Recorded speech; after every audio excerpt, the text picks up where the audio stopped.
Hello, good morning everyone. Welcome on my channel ACMA Hemant Kumar, and I am a cost accountant and I'm working in a manufacturing industry as a cost accountant. So guys, after lots of many videos, I found many of students or many aspirants are literally confused about this course and what are the career perspective.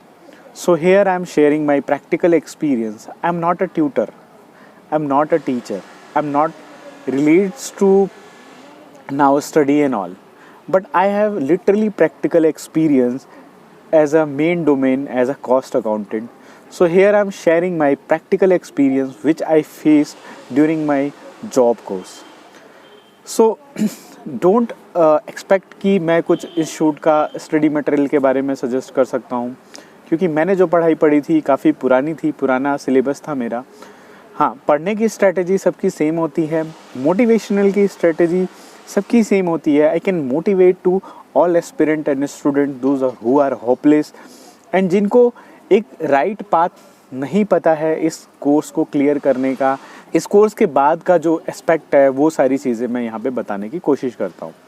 So start करते हैं आज का blog. आज का blog related to है की skills की बात करूँगा कि एज अ कॉस्ट अकाउंटेंट जब आप स्टडी करते हो या एज अ कॉस्ट अकाउंटेंट जब आप जॉब में जाते हो या आप फ्रेशर हो और आप जॉब सर्च कर रहे हो, तो आपको ऐसी कौन सी की स्किल्स है जिसको माइंड में रखते हुए आपको अपने करियर में यानी इस कॉस्टिंग डोमेन में आपको जॉब के लिए बहुत ज़्यादा हेल्पफुल होगी या प्रैक्टिस के लिए हेल्पफुल होगी मैनी एस्पेक्ट से.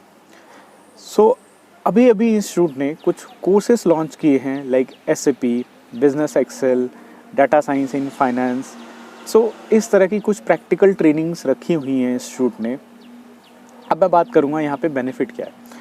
देखो, बेनिफिट बाद में बताता हूँ, पहले ये बताता हूँ. जब हमने अपना जो ये कोर्स क्वालिफाई किया तो हम भी फ्रेशर ही थे बस. हाँ, लेकिन प्रैक्टिकल एक्सपीरियंस था फॉर्म का विच रियली एड्स, मतलब कि बेनिफिट ऐड किया हमारे करियर में.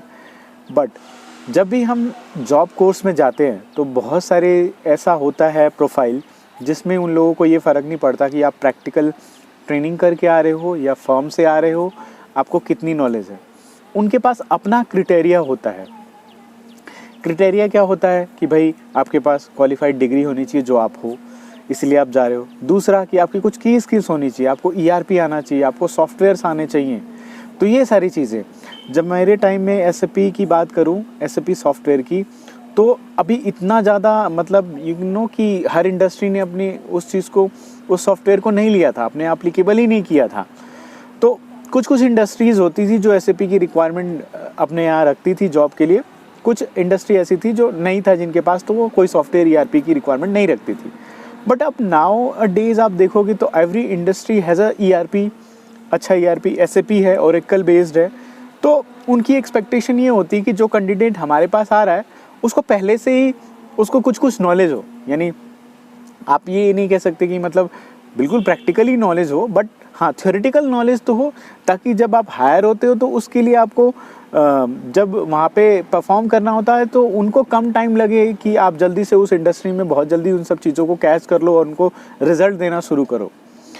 तो आई वुड से गाइज, मतलब कि you are cost accountant and you have very good degree. मतलब आप ये कह सकते हो कि कॉस्टिंग में इंडिया की सबसे बड़ी डिग्री यानी कॉस्टिंग में स्पेशलाइजेशन है हमारा इंस्टीट्यूट.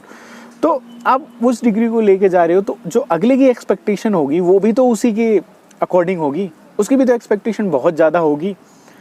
तो इंडस्ट्री की डिमांड जो है हमारे प्रति वो काफ़ी ज़्यादा है कि मतलब ये बंदा आएगा तो हमें क्या क्या बेनिफिट देगा. देखो, दो चीज़ें होती है. एक क्लैरिकल काम होता है, वो कोई भी कर सकता है. एक सेट ऑफ पैटर्न पे काम करना कोई भी कर सकता है. और बड़े बड़े प्रोफेशनल लोग भी, मैं कह रहा हूँ कि बड़ी बड़ी MNC कंपनियों में वही काम कर रहे हैं. लेकिन अगर मैन्युफैक्चरिंग जहाँ पे तुम्हें वाकई में डिसीजन मेकिंग करना है तो वहाँ तो तुम एक फ्रूटफुल प्रोडक्ट बन के जाते हो.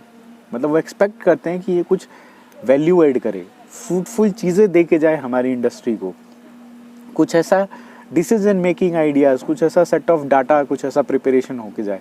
तो इस तरह की एक्सपेक्टेशन हर इंडस्ट्रीज़ की होती है. तो उसके लिए क्या था, जब हमारे टाइम में था तो हमें SAP की ट्रेनिंग नहीं मिली, हमें एक्सेल की ट्रेनिंग नहीं मिली. उस टाइम जो हमने फॉर्म में सीखा उतना ही एक्सपीरियंस था, वो भी अनफ नहीं था. तो यहाँ पे हम लैग कर गए. अब नाउ डेज हमारा इंस्टीट्यूट ये SAP का कोर्स, बिजनेस एक्सेल का कोर्स और बहुत सारे कोर्सेज, ऐसे कोर्सेज हैं ये अपने कि जब आप अपना फाइनल क्वालिफाई करोगे तब तक आप एक फ्रूटफुल प्रोडक्ट बन चुके होगे, यानी एक ऐसा प्रोडक्ट बन चुके होगे जिसको इंडस्ट्री यूज़ करना स्टार्ट कर देगी। मतलब उनको तुम्हें पहले ट्रेन नहीं करना पड़ेगा, तुम्हारे पर इतना टाइम नहीं इन्वेस्ट करना पड़ेगा, क्योंकि कई इंडस्ट्री ऐसी होती है, एक्सपीरियंस बंदे क्यों चाहिए होते हैं, क्योंकि उनको टाइम ना लगे, ये जल्दी से जो सैलरी तुमको दे रहे हैं उसका उनको बेनिफिट मिलना स्टार्ट हो जाए। तो ये एक बहुत ही अच्छा मतलब कोर्स है SAP बिजनेस एक्सेल और डाटा साइंस इन फाइनेंस। तो जो भी ये स्किल वाले कोर्सेज हैं, एक तो मैंडेटरी है, ये वेरी गुड। और एक चीज़ बताऊं, इतने चीप प्राइस में आपको मिल रहे हैं, ये भी एक बहुत बड़ी बात है। मार्केट में बहुत सारे प्राइवेट फॉर्म्स होती हैं जो SAP कोर्सेज वगैरह कराती है, आप फाइनल क्वालिफाई होने के बाद उनको ज़रूर ज्वाइन करें, बट इतने में अगर आपको इतना कुछ मिल रहा है तो दिस इज़ वेरी गुड। मतलब I think good initiation taken by the institute to all the aspirant and students, which is really helpful for